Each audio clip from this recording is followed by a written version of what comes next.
में सबसे पहले पुर्तगाली आया था, उसके बाद डच आया, उसके बाद अंग्रेज आया, फिर डेनिश आया, फिर फ्रेंच आया।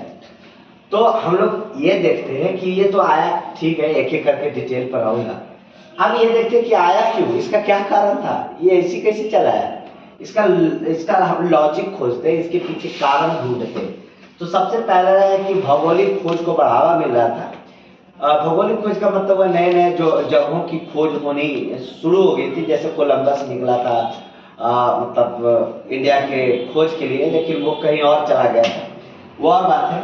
लेकिन भौगोलिक खोज को बढ़ावा मिला और इसी प्रकार से ऑस्ट्रेलिया, न्यूजीलैंड और बहुत सारे जगहों की खोज उस समय प्रारंभ हो चुकी थी। तो कहेंगे उसका समर्थन भी था राजा की तरफ, जैसे बार्थोलोमेव डियाज निकला था, अफ्रीका के कुछ पॉइंट तक पहुंच पाया, लेकिन खोज नहीं पाया कुछ। फिर कहेंगे ऑटोमन साम्राज्य। ये ऑटोमन साम्राज्य का मतलब हुआ कि वो एशिया यूरोप वाला जो क्षेत्र है ना, वहाँ पे ये कब्जा कर लिया और रास्ता को ब्लॉक कर दिया और टैक्स मांगने लगा। तो लोगों को आने में दिक्कत हुई, तो उन्होंने नया रास्ता खोज डाला, है ना, समुद्र के रास्ते।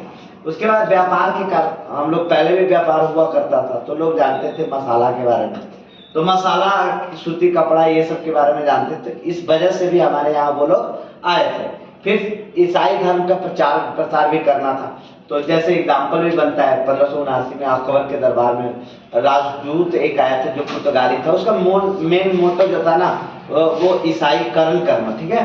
उसके बाद हम लोग वैज्ञानिक तकनीक का उदय देखते, तो दूरबीन का, कंपास का, हल्के जहाज का, इस तरह का आविष्कार उस समय हो रहा था। उसके बाद साम्राज्य का विस्तार। साम्राज्य का विस्तार का मतलब हुआ कि वो एक बड़ा इलाका पर कब्जा करना चाहता था, उसको गुलाम बनाना चाहता, मैक्सिमम उसका शोषण करना चाहता था। उसके बाद अगर बात करते तो ये देखते हैं कि पुर्तगाल सबसे पहले क्यों आया था, है कि नहीं। तो उसमें एक संधि पढ़ी जाती है हम लोग को, ट्रीटी ऑफ टॉर्डेसिलस।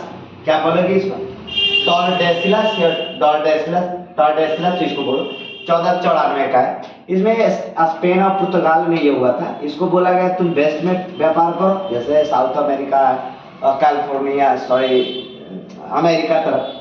फिर इसको बोला पुर्तगाल को कि आप ईस्ट की तरफ जाओ, जैसे इंडिया, इंडोनेशिया, श्रीलंका, इस तरफ जाओ।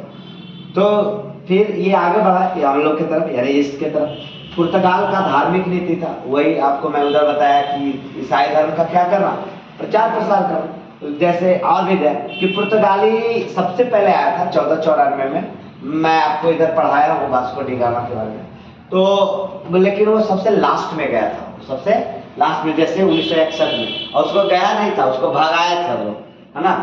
फिर इधर देखते कि सबसे पहले पुर्तगाली वो कौन था जो आया था, तो कहेंगे वास्को डी गामा था। वो 17 मई, कभी कभी किताब में लिखेगा 20 मई, तो आप देख लेना ऑप्शन, वैसे 17 मई बढ़िया है, ये ठीक, ज्यादा ठीक है। 1498 ये रास्ता क्या कौन था, Cape of Good Hope, Cape of Good Hope होते आया था, जो कि अफ्रीका के सबसे लास्ट पॉइंट पड़ता है। केप का अर्थ होता है कि समुद्र में निकला हुआ भूमि का भाग, है ना, उसको केप बोलते हैं, अंतरिक्ष बोलते हैं। जैसे केप ऑफ कैमोरिन, जिसको आप लोग कन्याकुमारी बोलते हो, तो वो समझ गए हो गया।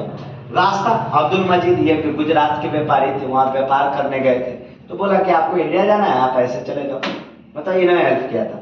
पहुंचा मालाबार तक, मालाबार तक केरल में पड़ता है। कहाँ पड़ता है, केरल में पड़ता है। वहाँ के राजा हुआ करता था, हिंदू राजा था, उसका टाइटल था जमोरी।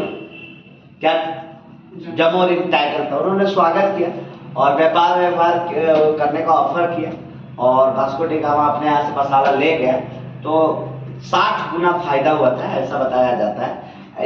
इसके लोभ में, इसके चक्कर में वो दोबारा भी आया था 1502 ईस्वी में। उसके बाद 1524 में तीसरी बार भी आया था, लेकिन 24 दिसंबर को इनको गोवा में इनकी मौत हो गई थी। तो इनका जो कह सकते हैं अंतिम जो संस्कार है यहीं पर हुआ था। वास्को डी गामा यही रह गए, मतलब यहाँ पहली बार आए थे और यही रह गए। तो आज के लिए इतना ही रखते हैं।